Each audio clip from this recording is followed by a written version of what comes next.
이 정도로 계약 전에 자주 묻는 질문들은 마무리하는 걸로 하고, 계약 후에는 고객님들께서 어떤 걸 많이 여쭤보실까요? 계약 후 자주 묻는 질문 첫 번째는 추가 비용과 공사 지연입니다. 결론부터 말씀드리면 충분히 생길 수 있는 일들입니다. 일단 첫 번째로는 고객 요청 사항으로 좀 변경될 수 있고요. 두 번째로는 현장 변수로 조금씩 변경될 수 있습니다. 먼저 고객 요청 사항으로는 컬러, 마감재, 레이아웃 같은 공사 내용이 변경되는 건 모두 일정이 늘어나고 그 다음에 비용이 추가된다라고 봐주셔야 될 것 같습니다. 그래서 설계랑 3D 단계에서 최대한 많이 고민하시고 공사가 착공되면 변경을 안 하셔야 우리 대표님들한테 이득이 된다라고 볼 수 있습니다. 개중에 뭐 이런 질문도 많이 하세요. 이거 조금 바꾸는 건데 이것도 이렇게 막 비용이 산정되나요? 현장에서는 조금이 없습니다. 한 가지를 바꾸면 그 후공정들도 다 바뀌고 일정이 다시 딜레이되고 이런 것들이 너무 많아요. 그렇죠. 쉽게 예를 들자면 이제 뭐 페인트 마감된 벽체를 하나 더 만들어주세요라고 하면 목공팀 들어와야 되고 또 페인트 팀도 들어와야 되고. 그렇죠. 그러니까 우리는 이제 순서를 보기 때문에 그 조금의 기준이 조금씩은 서로 다른 것 같습니다. 그리고 현장 변수는 어떤 게 있냐면요. 철거 후에 발견되는 건물 문제 사항들, 뭐 누수도 있을 거고요. 기존 구조물 부식도 있을 거고 막 갑자기 기둥이 발견되는 경우도 왜 갑자기 생겼어? 우리 이 짤 있잖아요. 그 없던 기둥이 갑자기 발견되고 막. 근데 이런 문제들은 사실 철거 전에는 알 수가 없어요. 저희가 보통적으로 전 세입자분이 계시면 그 전 세입자분한테도 여쭤보고 건물 관리 수장님한테도 여쭤보고 막 건축도면이 있으면 그것도 보고 하지만 사실상 조금 연식이 있는 건물 저희가 미팅하고 이러잖아요. 그럼 철거하고 나면 생각지도 못했던 일들이 막 너무 많이 벌어져요.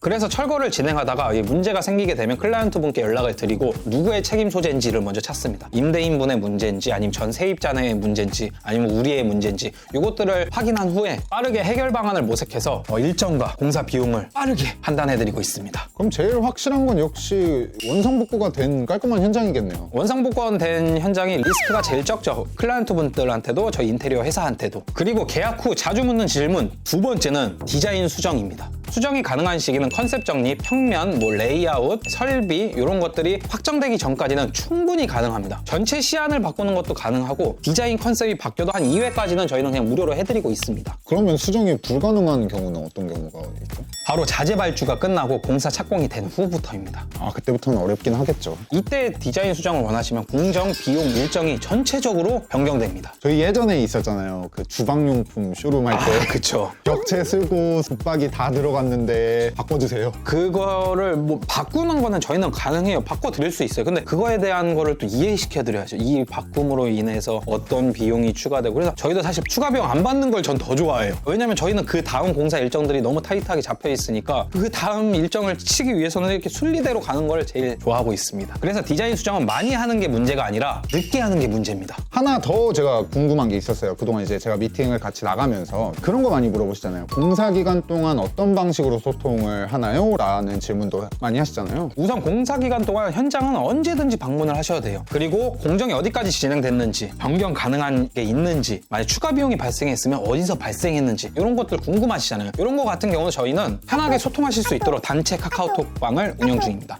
담당 이제 디자이너랑 그다음에 저랑 그다음에 우리 고객분이랑 3분 정도가 이제 그 방 안에서 전체적인 공사 내용을 함께 이야기하는 거죠. 여기서 하나 더 당부드리고 싶은 말씀은 현장에서 작업하고 있는 반장님들한테 뭔가를 요청하거나 이러면 누락되는 경우가 너무 많아요. 뭔가 요청이나 추가 사항이 있으면 꼭 그거는 현장 담당자와 이야기를 하셔서 추가하셔야 됩니다. 마지막으로는 사후관리 AS입니다. 이건 좀 정확하게 말씀을 드릴게요. 사후관리는 무조건 다 고쳐준다는 의미가 아니라 공사 결과에 대한 책임을 정해진 기준에 따라 관리하는 것입니다. 시공하자 예를 들어 뭐 누수나 균열 아니면 고정 불량 그리고 뭐 마감 불량 같은 경우 있잖아요. 이런 건 당연히 무상으로 AS를 진행하고 있고요. 근데 이제 외부 충격이나 스크래치, 바닥 마모 같은 사용자의 부주의나 소모품의 경우에는 사실 무상 AS의 범위가 아닙니다. 그렇죠. 이게 사용하시다가 생긴 그 하자에 대해서는 사실 좀 처리가 어렵긴 하죠. 근데 뭐 이런 게 무상 AS 범위가 아니지 뭐 유상으로는 뭐 충분히 가능합니다. 그리고 이런 내용 같은 경우는 계약서 작성 시에 제가 좀 자세하게 좀 적어놨고요. 설명을 해드리고 있습니다. 근데 사실 누구의 문제든 인테리어 관련된 문제는 최대한 빨리 합리적이고 빠르게 좀 해결을 해드리려고 노력하고 있습니다. 아, 그래서 이제 조명 고장나도 공짜로 보내주시고 하시는 거예요? 조명 이런 것들은 사실 보통 오래 가긴 하는데 그래도 좀 나가면 그래 이런 것들은 좀 보내드려야 되지 않을까라는 생각을 해서 좀 다 보내드리고 있습니다.